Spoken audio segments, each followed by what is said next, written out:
We can't hear you. Good evening to all.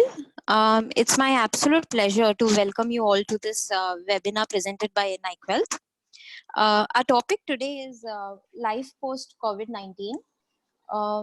We have with us Mr. Nikhil Nayak. He's the Chief Growth Officer of NICWealth. Before we begin with the session, I would request Nikhil sir to say a few words.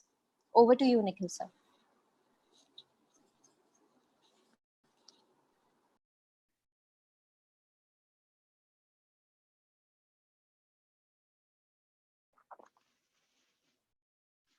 As usual, for any event, we have certain technical glitches. So we probably have certain things. We are just Hi.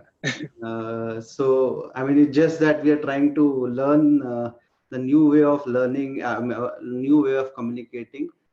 Thank you very much, each one of you. And who would have thought that we would be meeting like this on a Saturday evening, sitting at home, lockdown for last 30 odd days or so, and well said is a knowledge series that we've been running, but I would have probably never thought that we would be doing webinars so early. And I believe some of these disruptions that happen, whether it is demon, whether it is to certain extent GST or a pandemic like this, can only fast forward some of the trends that happen in our businesses, in the way we live. My belief is the year 2020 will be known as AC and BC. AC would be BC would be 2020. BC would be before Corona, and 2020 AC would be after Corona. I'm sure the life has changed for many of us. Things are going to change a lot in coming times, and this is our endeavor to reach out to you and share some of our thoughts as to how things would look like. Trust me, none of us have any experience, and including the policymakers, including the market experts and the investors, but I'm sure we will see this through. My sincere thanks to each one of you for joining in today. Also, I would like to extend my heartfelt thanks to the police department, which is doing a fabulous job. The doctors, some of our doctor investors who are there on the webinar, and they're doing a commendable job in these tough times. And I would also like to extend thanks to my team at NICWealth. We've been trying to provide uninterrupted and seamless experience to you as earlier also. And my thanks to all of you, to all my friends, all my guests, all my investors. Some of you have logged in from USA, Dubai, Oman, and many other places, Africa. So thank you all, and looking forward to having you for many more insightful conversations. It's my pleasure to have Swaroop. Swaroop is a dear friend and has has very interesting and perspectives about investments, life, and I'm sure you will enjoy today's session. Thank you, Richa.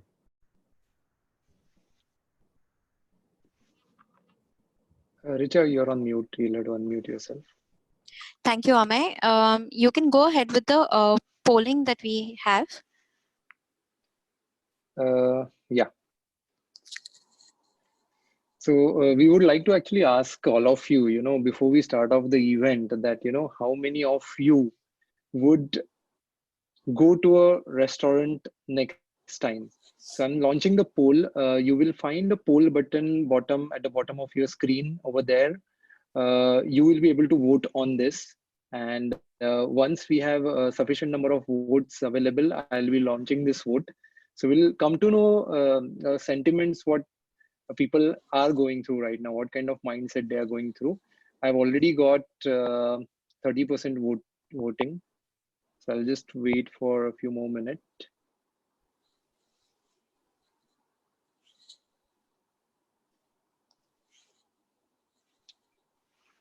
Okay, great. So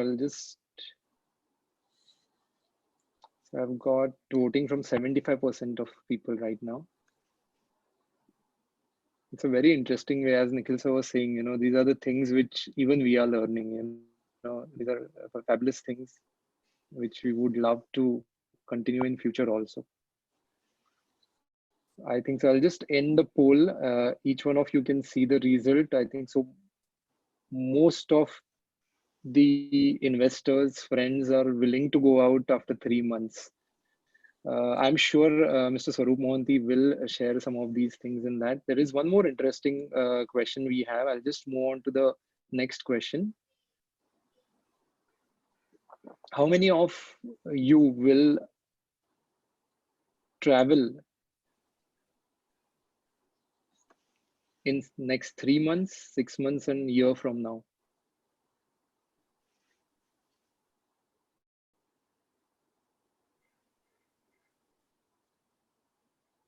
I've already got 65% of people already voted on that.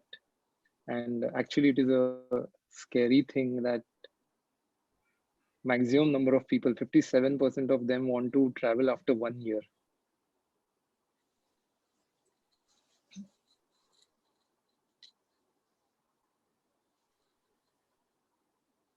So I'll just end the poll now so that people will be able to see it.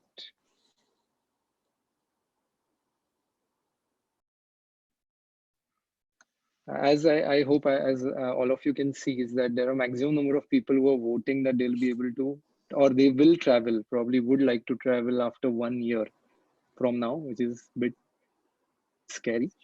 Sir, should we move on to the third question?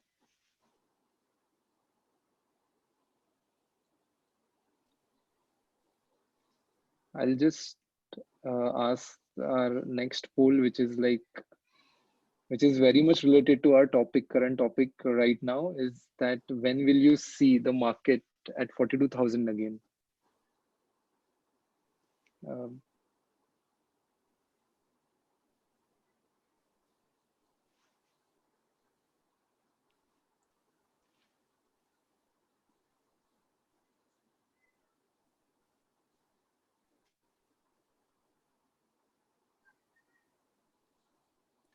Swarup, so I hope you can see the poll when it is happening, all of you.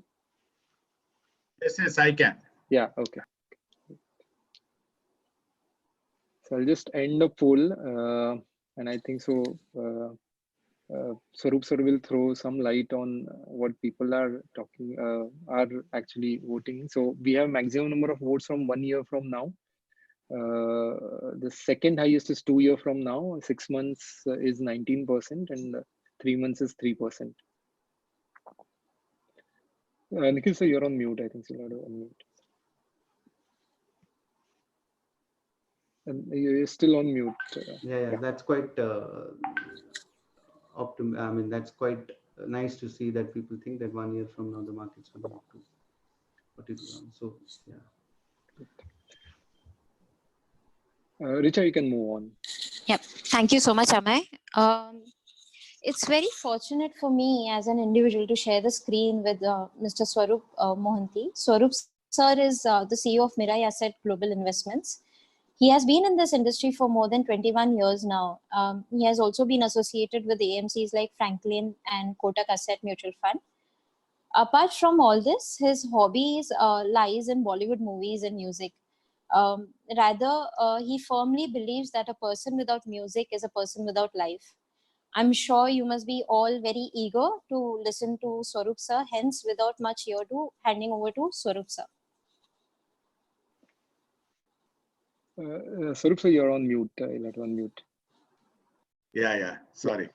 Good afternoon, everybody. And on behalf of myself and my organization, Mirae Asset, I'd like to thank NAICWealth for this opportunity to interact with all of you. Obviously, the polls which started did throw up the mood which is around us, and I'd just like to take on from there and discuss some of my thoughts or whatever we feel as an organization is pertinent to this point of the market. Obviously, when you look at a scenario like today, and you look at what's happened to all of us and our lives, is just so unprecedented that a discussion on this is quite valid. Please understand that this is a discussion. We are sharing our views. So if people agree with it, well and good. But if people do not agree with it, I'd really like some feedback, because that's when we really learn and take back some of the thoughts. Because what is happening now is completely unknown, and both sides of the story can be correct. So what I say can be correct and what I say can be completely incorrect is what the scenario is. So let me just start by just taking you through some of our thoughts. Amaya, why am I not, is the poll on or is the chat on? Why is No, chat is on. We can hear you, sir. I don't think so there is any problem. We can go on. Fine. 1 minute, huh? There's some, like you said, some technology. It's just the presentation is not moving. It worked till screen. Just click on the screen so that the next slide will come. Yeah, I have, but it's just not moving.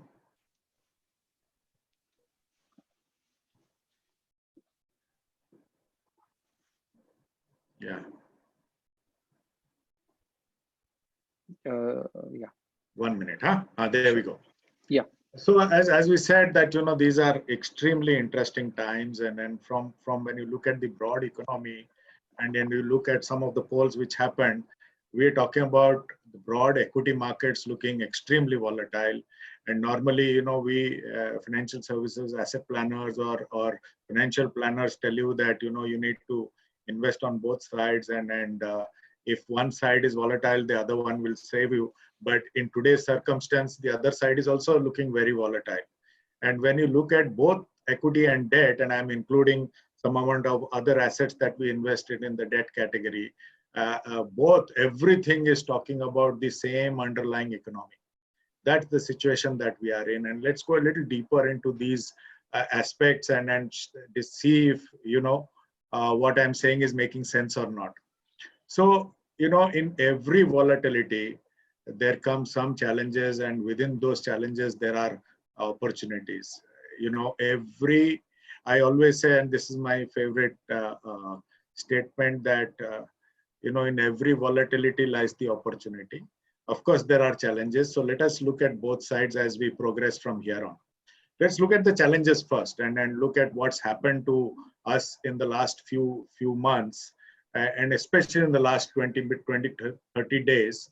What has happened is the large cap side of the market, that is the Nifty 50, is your 100 rupees is gone down to 84 rupees.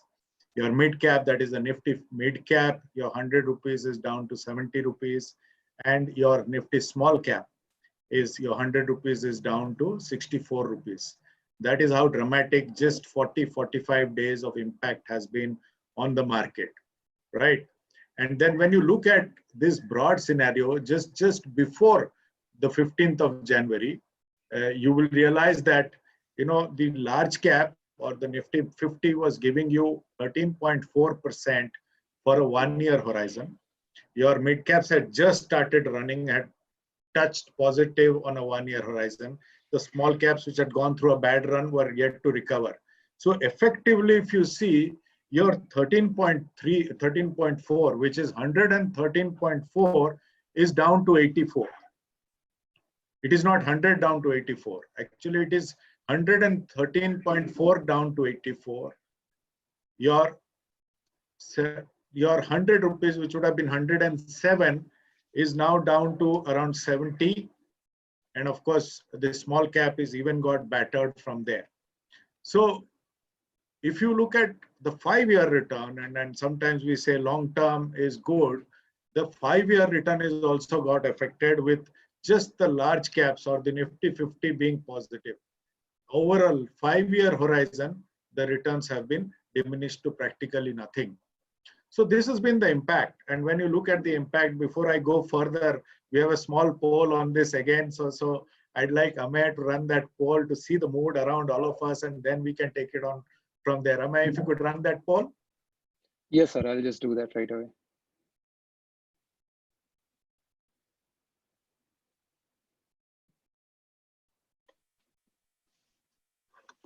So we have a question on the poll that what do you think is the better investment option now? Large cap, mid cap, or small cap? Having seen the dramatic downturn of all these things, I thought maybe, just get a mood of everybody on the call, and then, assess each one of it and take it forward. We have 65% people voted as of now.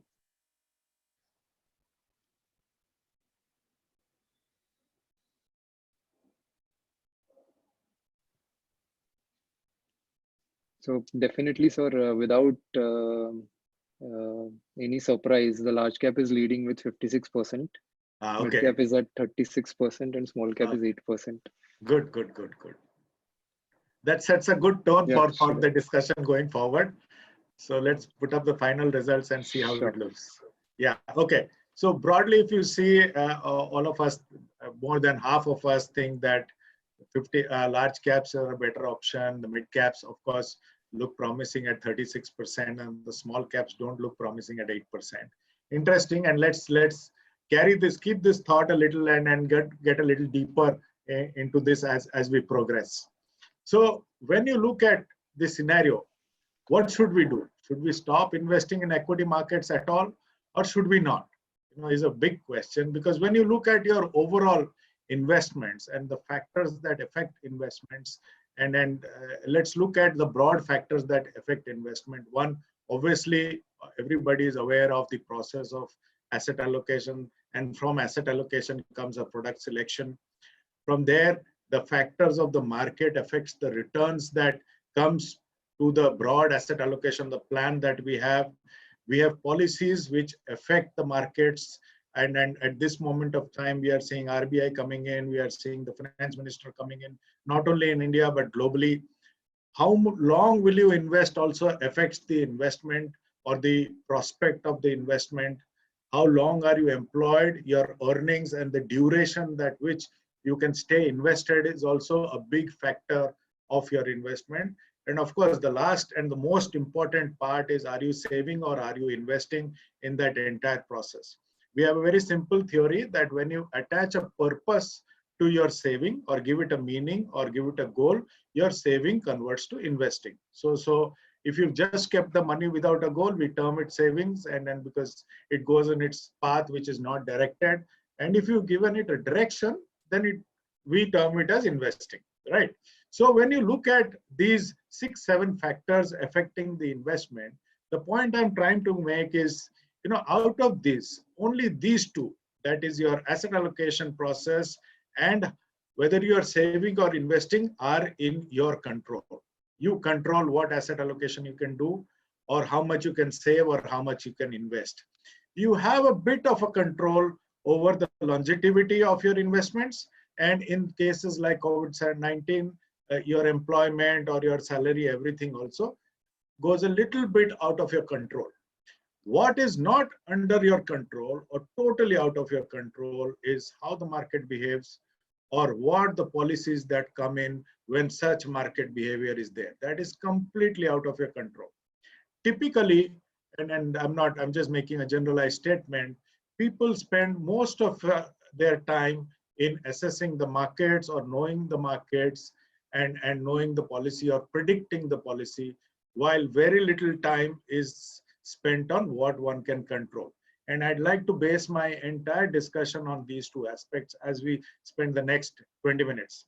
Because what happens, and enough study is said, that your basic asset allocation will give you over 90% of your portfolio outcome.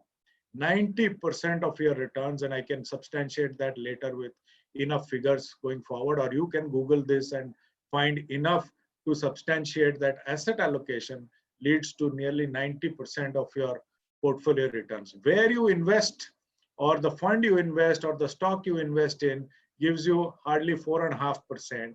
Whether there is a right time to invest or not is something which is 1.8%, and other factors which are maybe times like this. And so market timing and other factors would give you around 4-5% of your return. So broadly, when you look at what can happen and what is under your control is your asset allocation. And let's think of that a little bit more when we look at a crisis like this. So when we look at the financial crisis or any form of crisis, I started working in, say, 93, 94. And in that point of time, first I was subject to the Harshad Mehta scam. And then it was very quickly followed by the Asian market crisis. Subsequently, in the year 2000, there was the huge boom of .com and the subsequent bust of .com. And then in 2008 onwards, there was this global financial meltdown. And currently, what we have faced is the COVID-19 as we speak around us. What I'm trying to say is such a crisis does not happen often. In a 25-year horizon, there have been just 5 such occasions. And it is very important to understand that each crisis is very different from the other. Each crisis throws up its own sort of challenges. Each crisis throws up its own kind of play out. And fact is, every crisis comes with a start date, and every crisis comes with an end date. But what you do within the start and end date is very, very important and very pertinent to the action or the reaction of what will happen to your investments post this. What typically happens, and that's what I'd like to sum up, if there have been 5 in the last 25 years, every crisis dramatically upgrades, but the life always finds a way, or the world always finds a way post this crisis. Please understand, next time around there will be a COVID-19, the world would be prepared. Next time around, you will not see this volatility around you. You will not be shut in the houses. Very soon, as we speak, it is a medical crisis, and the scientists across the world are working on it. And then some form of a solution comes to it, right? That had come to even bigger crisis than this. Let me tell you, the 2008 crisis, as we speak, on today, as we speak, it was far more or bigger a meltdown in the markets than COVID-19 is like this at this moment, and we'll speak about it. So let's look at things which are completely outside your control, on things which we have nothing to do, but which do affect us definitely. First is, when it comes to investments or global economy or Indian economy, is the Brent or the crude oil.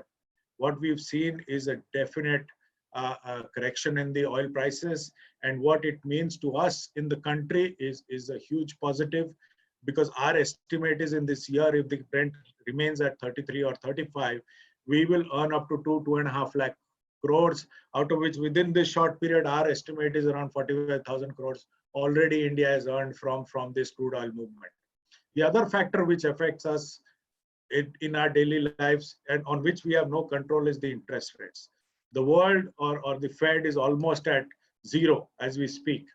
We've already seen 2 interventions from RBI on this, and we had a very significant intervention yesterday from RBI. But when you look at overall world, the interest rates are going south, and so is the interest rates of India. What is happening at this moment from the intervention of the central bank is that the interest rates have definitely been softened, and a big part of it will come out post the COVID-19, and some of it will play out very significantly in all our lives, and we will experience it after this is over. But it does not stop at that. Look at the currency destruction across the world. There is no country which has not been affected by the currency downfall.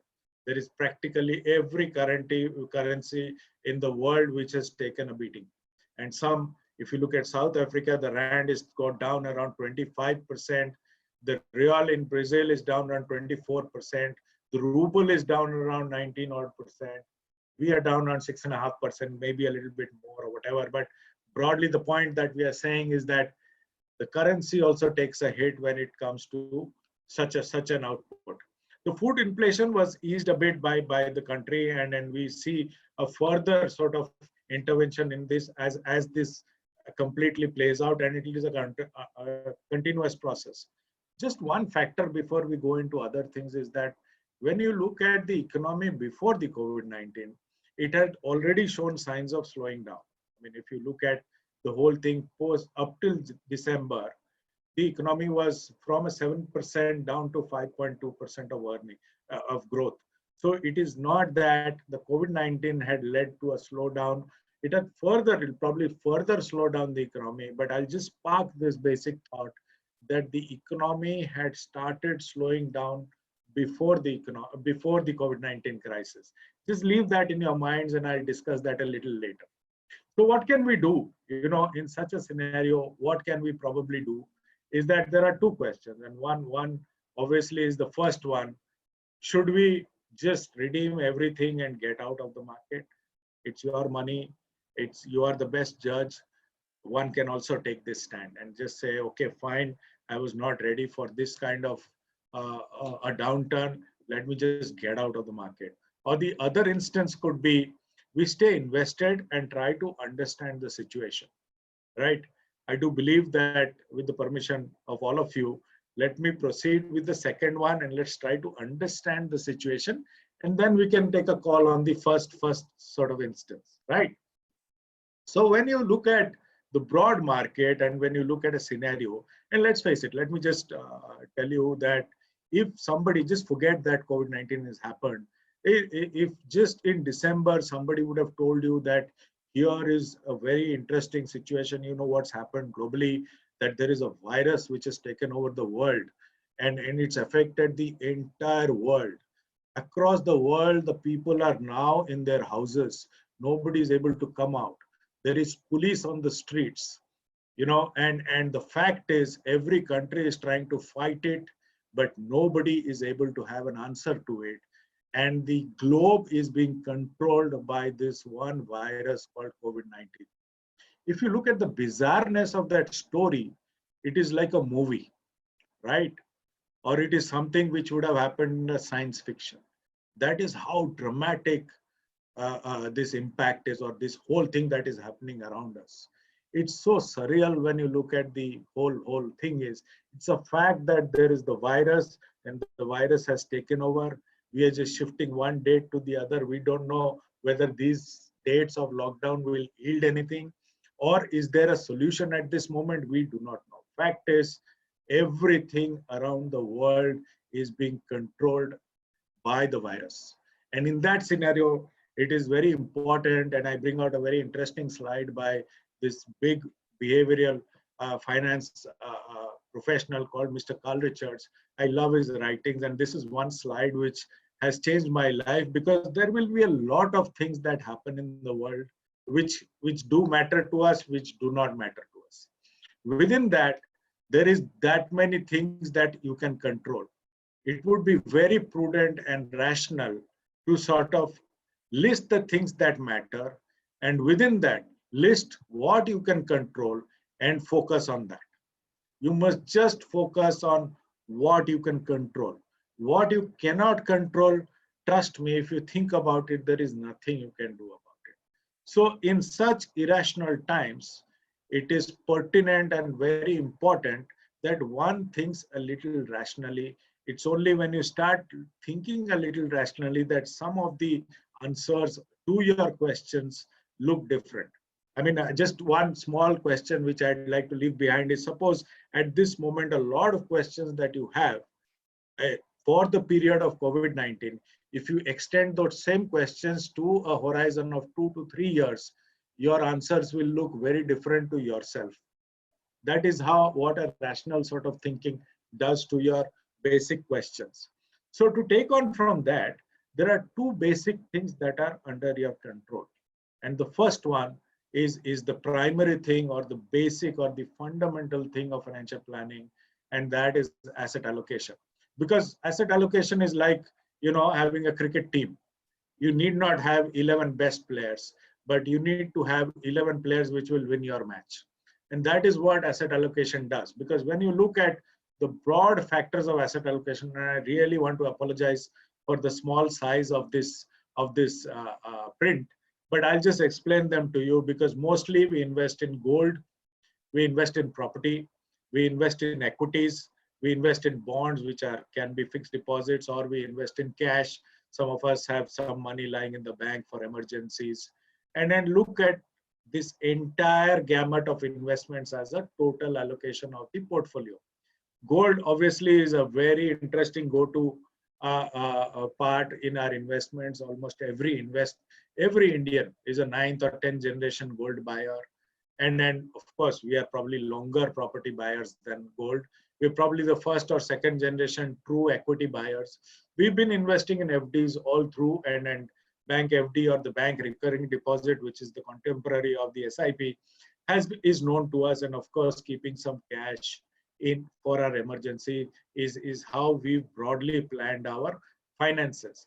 When you look at what is happening, and without even going to the end of the presentation, while all of these factors are affected by COVID-19, you would see that the most of the questions would come around equities and bonds. As we speak, the gold prices have been affected.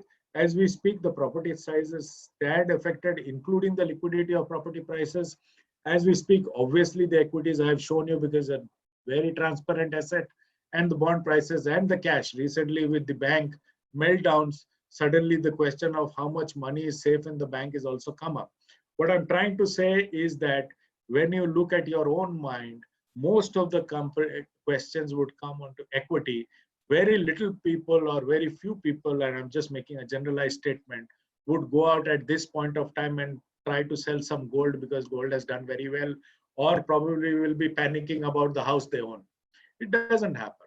And then that's something which we have to think about, because finally, when you are a more pedigreed investor in a certain asset class, you tend to behave a little differently. Of course, we have seen over the years within our generations, people making more money over the years in gold and property. So we are a little more calm when it comes to these two asset classes. We have just started looking at equity, and the transparency of equity hits you in your face. So maybe the questions are more in equity. Of course, we'll try to answer all this. So what are the factors that affect this for all these asset classes is something which we must look at. But before I go in, my favorite subject always, and that's something which I learned from the dot-com boom and bust, because it's not about returns at all. It is more to do with the risk, because risk is a double-edged sword. When you look at risks, risk and returns are directly related. But risk is a very, very interesting double-edged sword. If you take too little risk, you may not be able to make money that is needed for your financial goal. On the other hand, if you take too much risk, you will be exposed to the financial goals or to the uncertainties of the capital markets, like right now. So the key is to create a balance between the two, and how much risk you can take is very individual. How much risk you cannot take is very individual, and everything is correct when it comes to each person's risk-taking capacity. There is nothing right or nothing wrong about risk-taking capacity. It is very important for everybody to know their own risk-taking capacity. When you look at it, because when you look at the flow and ebb of the market, the emotions sort of swing between what we call greed and fear. When the markets are euphoric, and then let's go back to say November, December, when the markets were at an all-time high of say 42,000, a lot of questions which are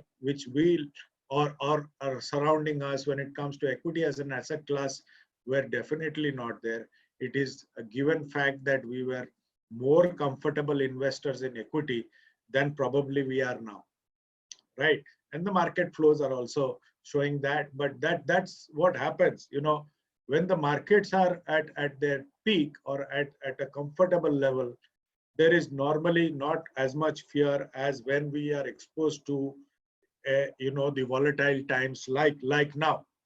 Because when you look at the broad asset class, and I'm giving you a graph which is coming from 2004 to 2019, a 15-year period. Let me tell you, the orange ones that you see are the large cap equity stocks. The blue ones, or the light one, is the mid cap. The dark blue is the small cap. The lightest blue, I don't know if you can make out. Again, I apologize for people who are on the phone. For people who are on the phone, I'd really like them to use the horizontal way of the screen rather than the vertical way, so that the slides can be a little bigger. Of course, the brown ones are the corporate bond, and we have gold.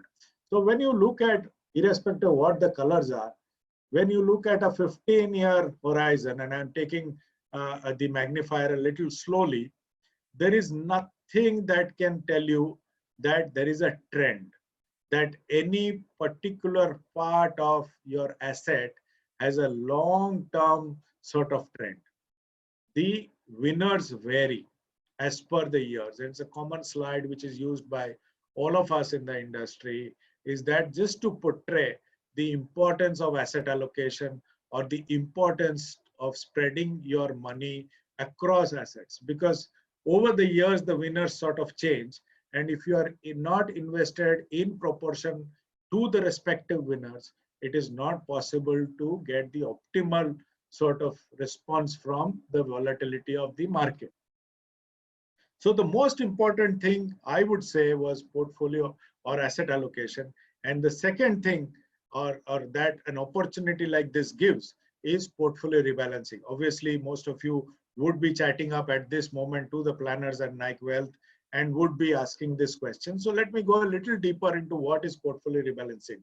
Because what we did was a very simple thing. We invested 70 rupees out of a lakh of rupees, 70,000 in Nifty 50 and 30,000 we invested in the 10-year GSEC in Jan 2008. And we are talking about a 12-year return.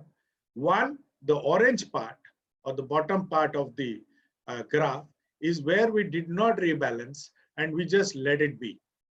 The blue part is where we rebalanced it yearly and bringing it back to 70-30. I'll explain the process in the next slide, but I just want to show you some impact. When we left it without any rebalancing, your 1 lakh after 12 years was 9.74 lakhs. But when the same money was rebalanced on a yearly basis, the amount actually went up to 12.5 lakhs. A rebalance actually gave you a 3.5 lakhs, almost 3 lakh benefit. And that is what it does, because sometimes when markets are like this, say in 2000, 2009, which is the scenario now, you get opportunities like what I'm showing in the next slide. Because let's assume that your portfolio was 70-30, 70% in equity and 30% in bonds. For simplicity, I'm including gold in bond.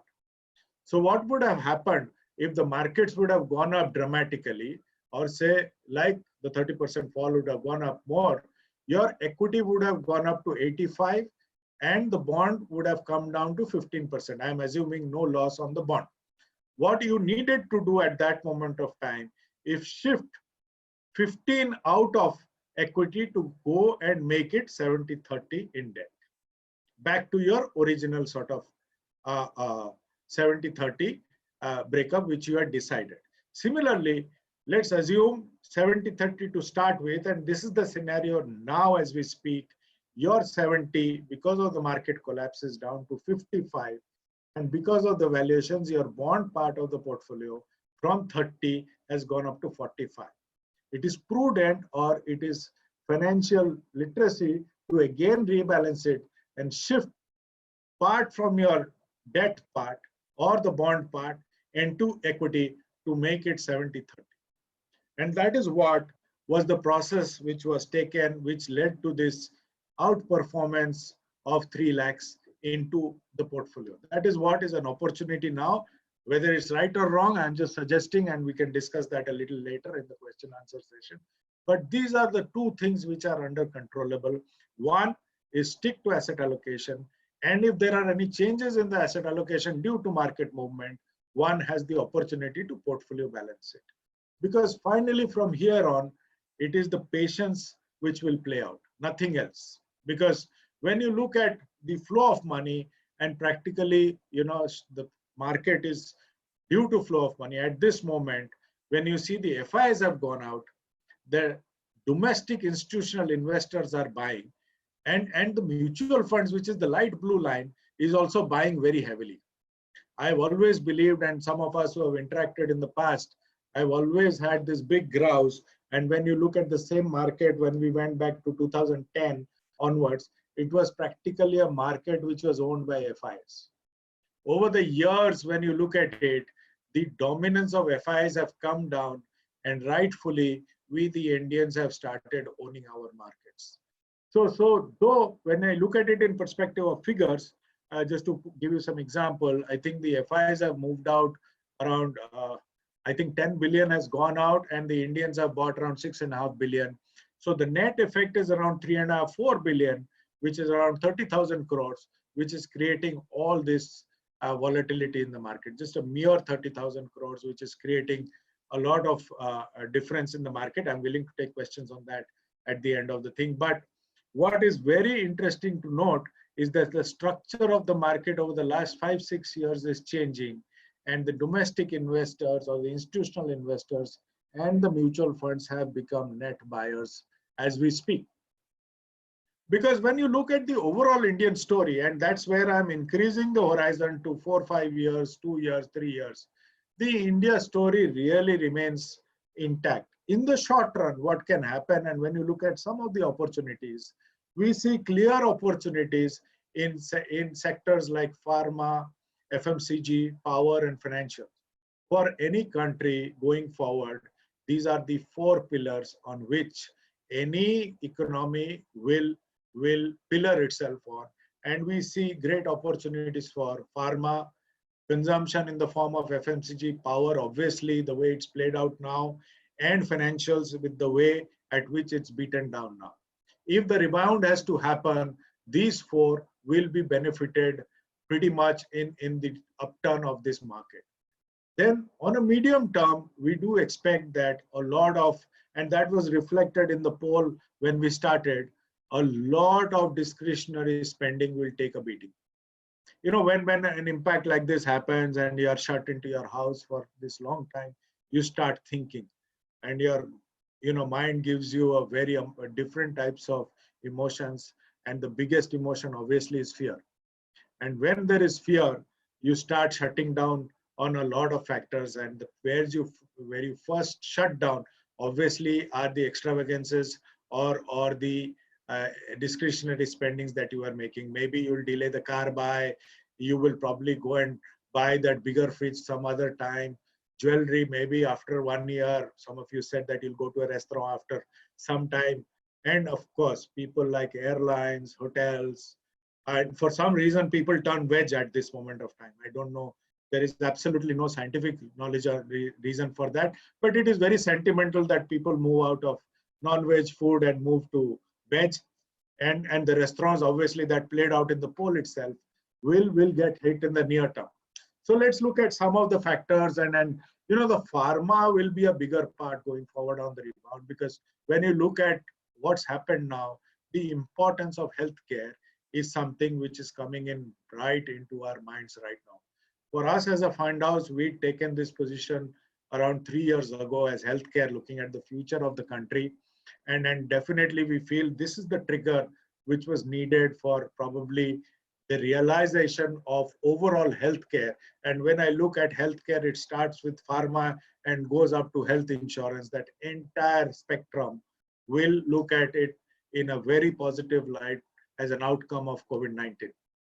Because see, the pharma is a very interesting sort of sector where the sector might not perform, but certain companies might perform. What has happened globally is that the importance of India as a drug manufacturer is now out in the open, and that will start playing out post this COVID-19. And plus, the cost at which we manufacture drugs is something which will play to our advantage on the other side.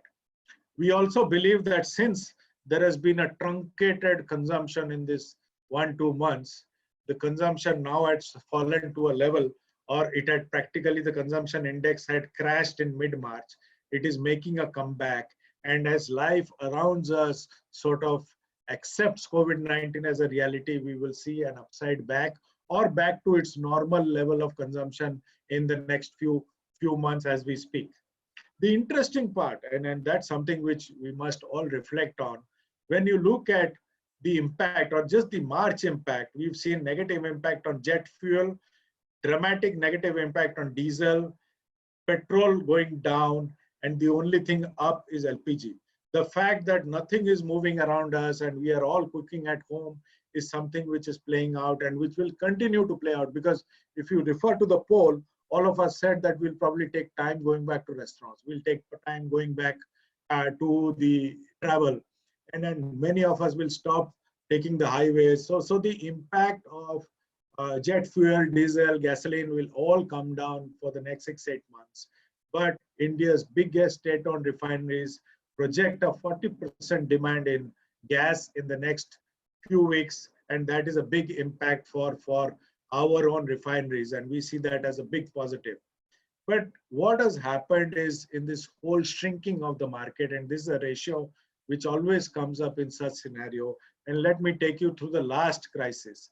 And this is, I'm talking about a market cap, which is the total amount of stocks that is there in the market into the share value of the respective stocks, which forms the market cap, as a percentage to our GDP. Whenever it falls below the mean, it has a tendency to come back to its mean when normalcy sort of regains. In the year 2008, 2009, when it had plummeted from 103 to 55, it went back in a hurry, right? I am not a soothsayer. I do not know whether it will go back in a hurry or not. But fact is, we are at 58 now, at definitely far below the median. We see a discount there in the market. And of course, when this medical emergency is sorted, we do expect reversion of mean from 58, at least up to the mean very quickly when the reversal happens. Please understand, the market cap is of two natures, because in 2008 or 2009, there were just 2,640 stocks registered or traded in the market. Now there are 3,861 stocks in the market, giving the opportunity for fund managers like us to be bigger than what it was in 2008, right? But the overall Indian economy continues to be on the growth path. I think there is a very interesting IMF study which just says that India is the only country which will clock positive growth. So whether it's your guess as mine, but someday we will go from 2.7 to 5 trillion. Based on the figure, whether you put 5, 4, whatever, this 2027 can go up to 2028 or 29. But there is no stopping the fact that in the next 8-9 years, your 2.7 trillion economy will almost double to become 5 trillion. It can probably take 8 years. Max to max, it can take 9 years. But in 9 years, when you put the base at today, your economy is poised to double. Maybe it was set to double in 6 years.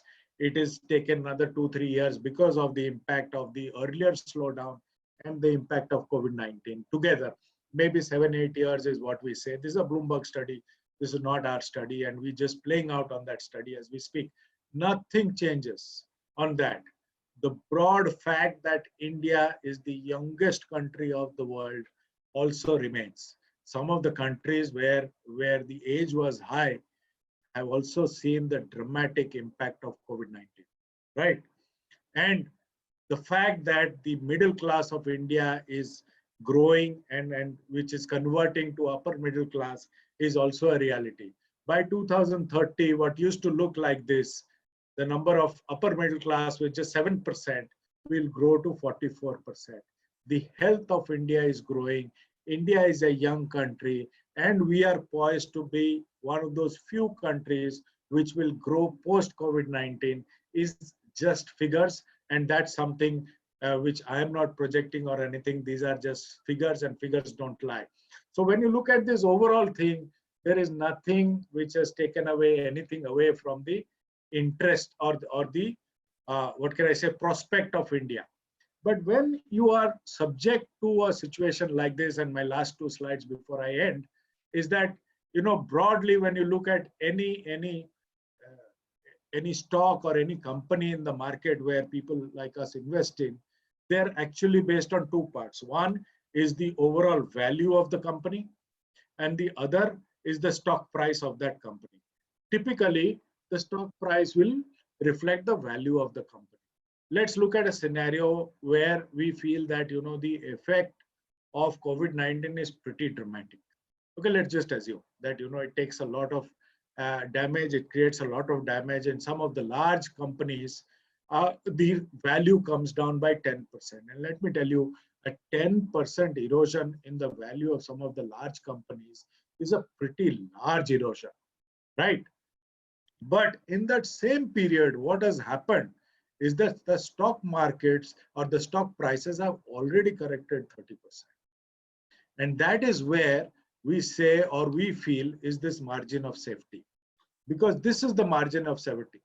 Actually, if the value of the company has come down by 10%, the stock prices should have come down by 10 to 15%. The fact that this 20% gap is where is the margin of safety, is where one becomes very confident that the damage is far more than what it should be. Hence the opportunity, right? I hope I am able to convey this in the right way. If there are questions, I can explain it later. But it is just that the stock prices at this moment, and this happens in such scenarios, there is more panic. There is a reason why people have to sell due to the currency. Maybe the FIs have gone out and sold off their holdings. So a lot of factors affect a situation like this. And it is this that has led to this opportunity. And this 20% more is what we see as a margin of safety. That is why we come to a recommendation of this time, because when you look at a situation like this, you have to keep two things in mind. First, like many crises, this too will come to an end. There is no doubt or debate. When it will end is a separate issue, but it will come to an end, right? And in that, the only thing that you can control is your asset allocation discipline. There is nothing else that you can control, right? So at this moment, and I'm very happy with the poll which happened, and let me get back the poll which I ran as to where you will invest, and some 56% felt that one should invest in large caps. We also hold that same sort of view, because see, when you look at what has happened, and when we're looking at 20-25% downward destruction of some of these large companies, it is a very, very special situation. And the fact that the large companies will come back be owned again by the FIs first is known to you and me. So when such companies, and let me tell you, every portfolio aspires to buy a good company at a good price. In just December, some of these good companies were not attractive from a price perspective. Suddenly, they are available at a very good price.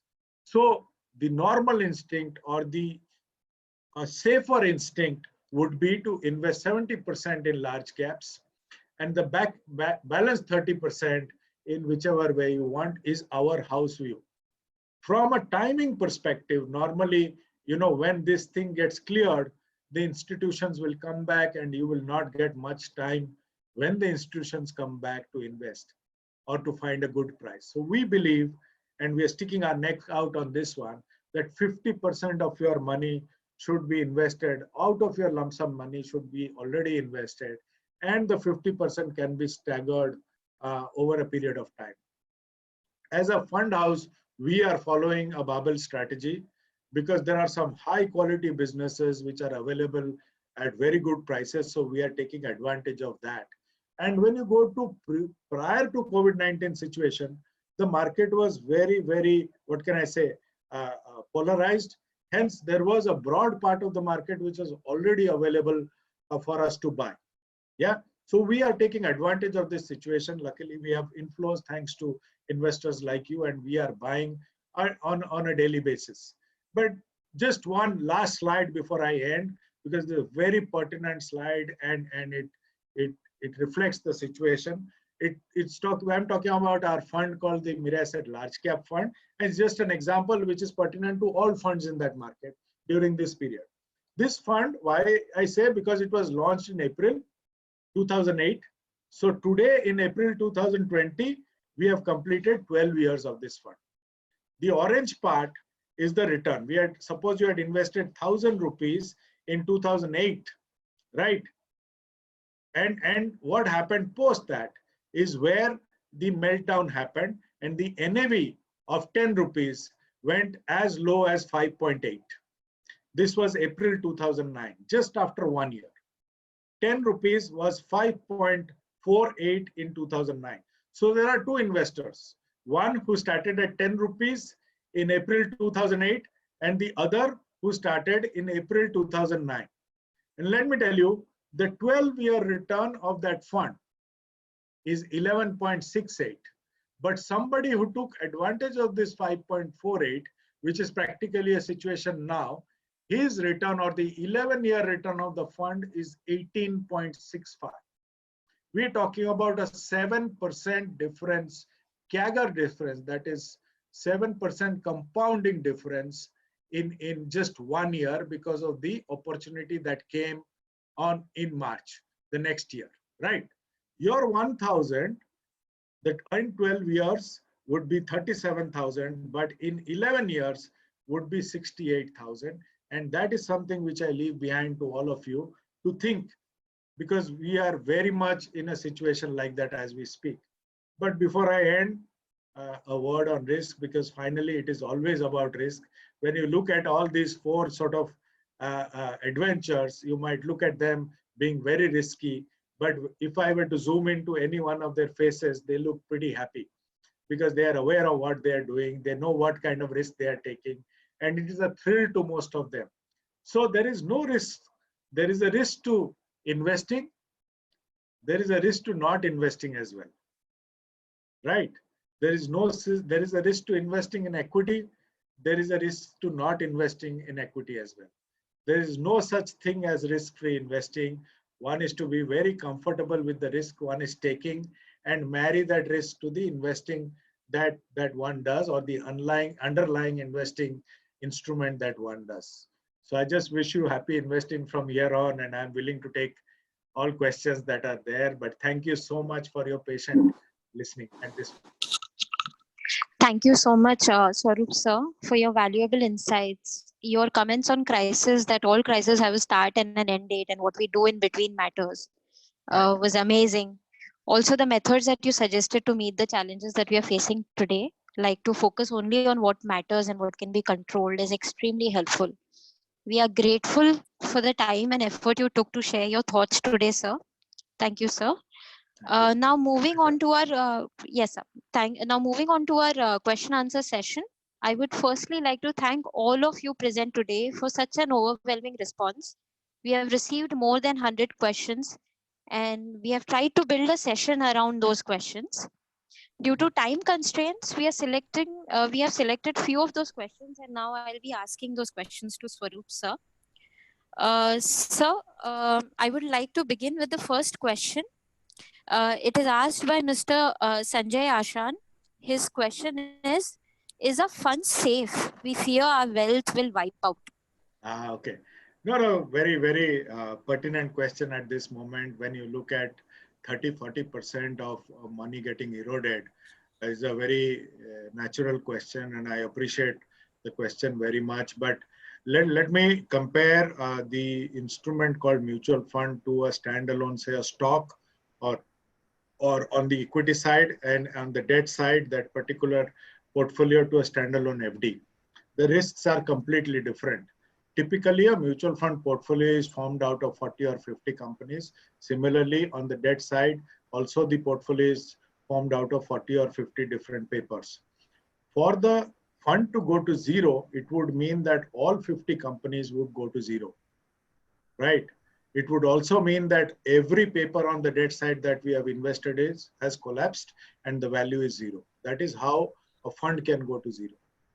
That is why instead of investing in one stock or in one paper or in one FD, people come to mutual fund, because that is the beauty of diversification. So your guess is as good as mine whether all the 50, say the large companies that we are talking about, and the portfolios are quite transparent to all of you. You can check those 40-50 companies. If you believe that those 40-50 companies come to zero, trust me, India would be in a different state. Right? We will not worry about this, and we'll be worrying about our basic existence as we speak. And that's a very honest sort of confession. So the realization that this is diversified makes this a very improbable sort of scenario. You cannot say it cannot happen, but fact is, if it happens, means a lot of things would have ended earlier before this end. That means the country would have come to a standstill, is my submission. So that is why you diversify. That is why you hire a fund manager to select 40-50 different avenues to invest, and you ride the diversification so that your investment does not really go down, or your realizable value of the investment does not go down at all. I mean, to zero. Right, sir. So the next question is from Mr. Hemal Chandan. His question is, after every fall, it's seen different sectors do well. Yeah. What is your view? Which sectors do you see as opportunity now?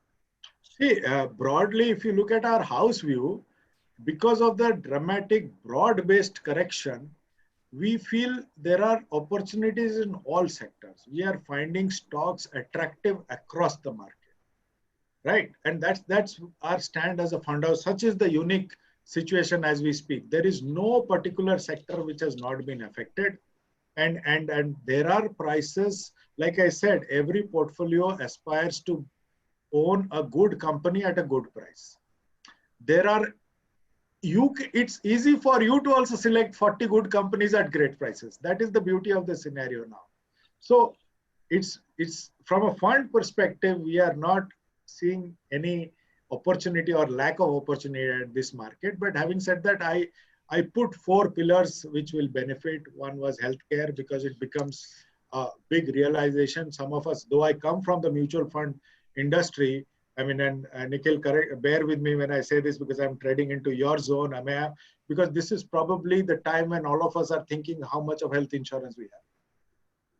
And trust me, in India, the amount of health insurance we have and the situation around us, if one of us were to go to hospital, we know how much money it will cost us. So those realizations will come about. It's not just buying drugs. It is the overall healthcare which will benefit. If the banking does not come back, India does not come back. So banking is looking very good to us, especially the corporate side of the bank. Yes, every sort of crisis evolves. The banking side, what happened in 2008 on that side of the business, or the lending side of the business, has been sharpened up. You will not see that happening in this comeback. What will probably happen in the personal lending side of a lot of NBFCs will get corrected in the business model, so it will evolve better.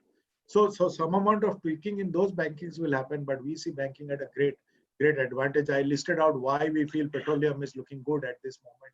And of course, the other factor remains that consumption will come back. So the 4 pillars that will lift the country up are the ones which will benefit, is what we feel. Great, sir. So we have a third question, which is very interesting, by Mr. Rohit Ruya. His question is, we are often told to remain invested, so when to sell? Okay. This is a very important and a right question, because we guys are accused that you never tell us to sell. Okay.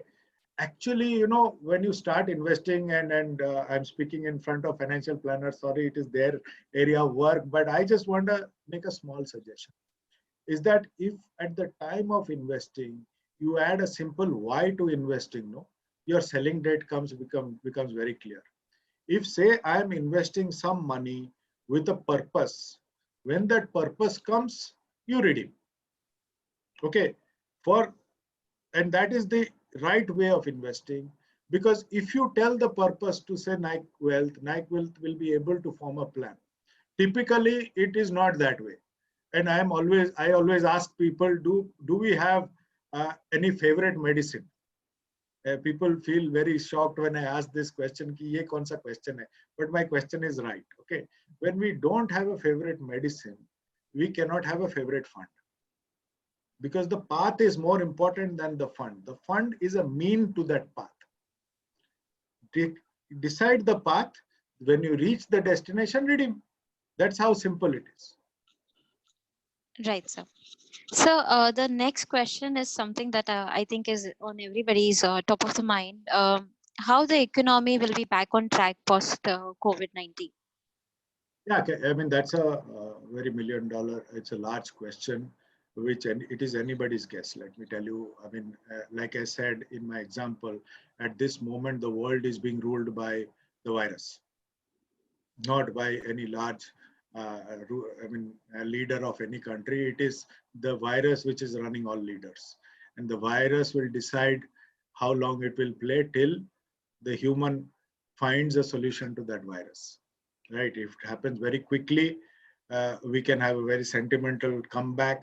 But it is very, I think, logical to sort of assume that the first half of this year is gone. And the second half, we will get some data to ascertain the damage, if there is any. And then so the second half, we'll see the revival, and then with that data we will be able to predict the pace of the revival. Right? If you ask me personally, very frankly, I would like this delayed a bit, because my SIPs are accumulating some units at some very good prices. I don't think, because if you see, I've just listed out 5 crises in 25 years. Such opportunities have come to me just 5 times in my working career. And when I started my job, I didn't have money. So I didn't know, and plus I didn't know how to encash this. 2008, 2009, I learned how to encash it. And this time I'm practicing it. So if it elongates a bit, I'll be a little more comfortable, is my personal opinion. Oh, wow. So the next question is by Ms. Neelam Srivastav. Emergency withdrawals if required during pandemic-like situation, does mutual fund saving options help?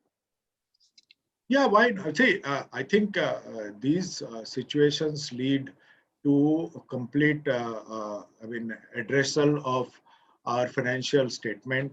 How much money we need, when we need, is something which is getting revised as we speak on a daily basis. So the requirements of people during this period is understandable and is justifiable also. So that brings to the basic importance, and I think one of the biggest outcomes that will happen of COVID-19 is the need or the requirement of an emergency fund. I think that will be inbuilt in all plans going forward. It used to be a little theoretical earlier, but suddenly, let me just tell you, ma'am, that I have a simple philosophy in life that nothing happens till it does not happen to you. And suddenly this emergency plan has happened to all of us. The need for incorporating a very realistic emergency plan will come into all of us. But if we were well asset allocated on debt and equity, we could easily withdraw from the debt side of the market. And that's quite advisable at this moment. If you need money, then you need it, as simple as that. Great, sir. So the last question is by Mr. Sanjay Chokekar. How can one convert this economic crisis into an opportunity? See, there are 2 sides of looking at it, and like I said, if one goes into any crisis, every crisis is different, and every crisis comes with a start date and an end date. If one does not believe there is an end date, then there cannot be an opportunity, right? That's key. That end date can be 3 months, can be 6 months, can be 1 year. But next time when COVID-19 comes, it will not be this. The world would have upgraded. So at this moment, there are a lot of good investment opportunities in the market which are available at some very attractive prices. And if at this moment, let me tell you, the only way to take benefit of this opportunity or this situation is to convert your investment emotions to mathematics. Just look at it unemotionally in a mathematical way, and you will have a lot of answers to your own questions. Right? Right, sir. Yeah. So thank you so much for all the queries, the way you handled, very helpful, sir. I would now like to hand over to Amay for concluding the session. Sir, apart from, so these were the questions which we had actually taken when people were registering the event. Now, correct. Apart from that, there are some people who are posting questions during the event also. Yes, so sir. If you allow me, I'll ask you please. questions on that. So one, there are a lot of people after doing the poll of 42,000, everybody wants to hear from your end that according to you, when will we reach 42,000? So can you throw some light on that? Okay, I'll give you some mathematics. Okay, the worst day was 23rd. Okay, I shared one small data, that is 30,000 crores or 35,000 crores is the mismatch between the FI selling and the India buy. I mean, that is the amount of money which has led to this disruption in the market. That was at a base of 42,000. So on a base now of say 30 odd thousand, you don't need 30,000 rupees more for this to come back. You need slightly lesser money. This is pure mathematics. Okay, that's one. Secondly, if you look at 23rd of last month as the bottom date, I do not know whether that is bottom or not. Between that day and today, the large cap fund which I was talking about has already given 8.5% absolute return. or 1 lakh on 23rd. I'm sorry, and I'm confessing very sadly in front of all the participants that I could not catch 23rd, I caught 26th. Again, that's something which I'll do all my life, that I have not caught 26th, 20th. I caught 19th. I didn't catch 26th, but you know, already you are getting 8.5%. My submission to you, and do your maths. I'm not my maths is a little weak. Okay. So, but I can assure you that getting that kind of return, you don't need 42,000 to come back is my submission. The efficiencies at this, or the inefficiencies at this time of the market, gives the fund manager such great opportunities to show his skill and get back. You should be asking, if your peak NAV was 52, when will it come back to 52? Concentrate on the NAV journey. Don't concentrate on the market journey. The NAV went down to 36. My peak was 52. It's 36 today. It is 42. 6 rupees it covered in just 7-8 days. Okay, we are investing in the NAV. If you are talking about the NAV, I'll stick my neck out and say that my NAV will go back to 52 probably before the market reaches its last peak, because of the inefficiencies that are there in the market. And trust me, the volatility is the best friend of an investor at this moment, and especially the SIP investor. You cannot have better NAVs than this. So what I'm saying is, if the market peak was 42 and our NAV peak was 52, the NAV might reach 52 before 42.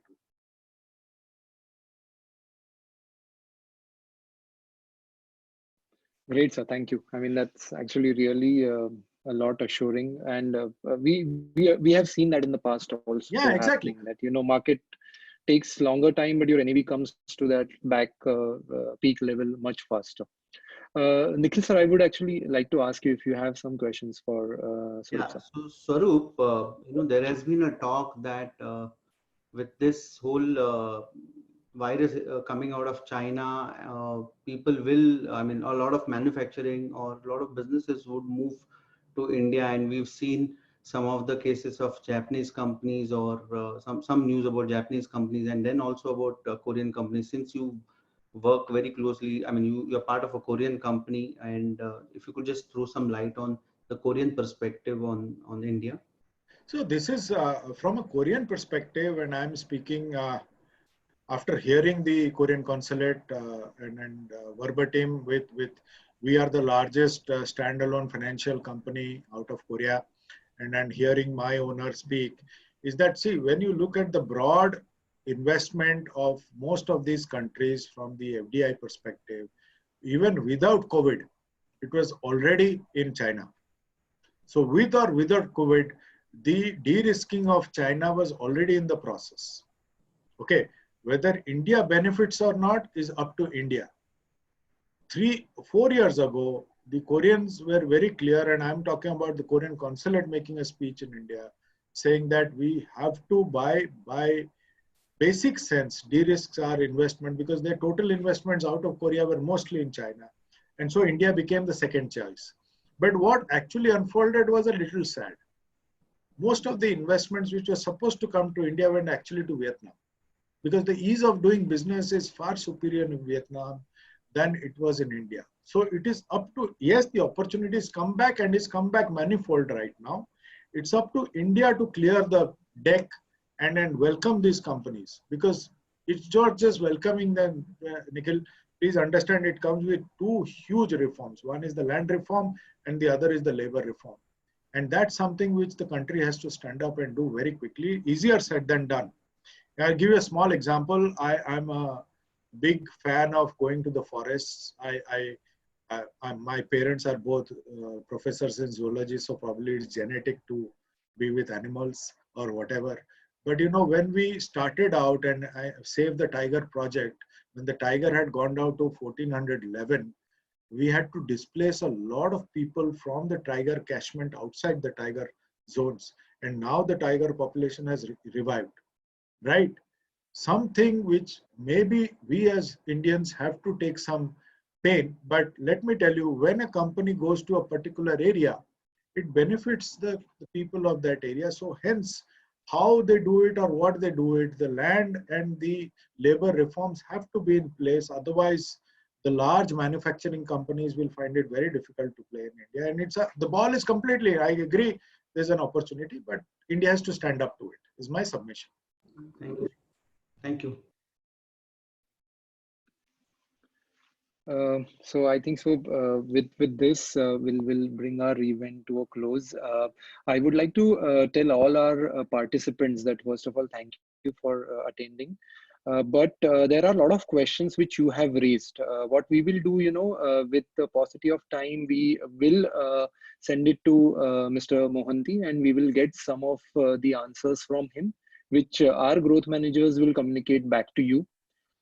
So we will definitely get back to you on those questions. So with this, I would actually like to say that, I would like to give the vote of thanks for NICWELL's first webinar, which actually we are doing for the first time, as all of you know, of course, for an unfortunate reason.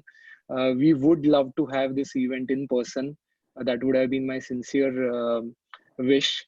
Today we have actually more than 400 investors who are attending this session, not only from every part of India, but as Nikhil sir mentioned, actually to be precise, we have people joining from UK, Bahrain, Canada, Dubai, Dar es Salaam, Australia, every part of it. So we are very happy. It's like our global webinar, which we are doing for the first time. So on behalf of NICWealth and Nike Insurance, and our all valued investors, I would like to extend a very hearty vote of thanks to Mr. Mohanty for sharing his insights and experience with us. Thank you. Thanks a lot, sir. We have actually planned for one more webinar coming Tuesday, which is with Mr. Nilesh Shah. It will be happening at 5:30 in the evening. That is coming Tuesday. Please join us. Yeah, please, sir. For all of you, do not miss Mr. Shah's session. He's probably one of the best speaker of our industry. And if you're looking at solid information, it comes from Nilesh. I'm a big fan, so please do attend his session. And then please, humble request, don't compare my session with Nilesh's session, okay? No, sir, definitely. And like your insights, what Sarup, was shared. to be very honest, I think, you've always been very simple in your communication, and I always believe that it is very difficult to be simple. So thank you for your, simpler way of communicating, which makes my life much easier to understand multiple things. Thank you. Thank you, Nikhil. So thank you. I wish all of us will come out of this difficult situation stronger and better. Once again, thank you for attending today's webinar. Please stay inside your house. That's the most important thing, and stay safe. Thank you. Thank you. Bye.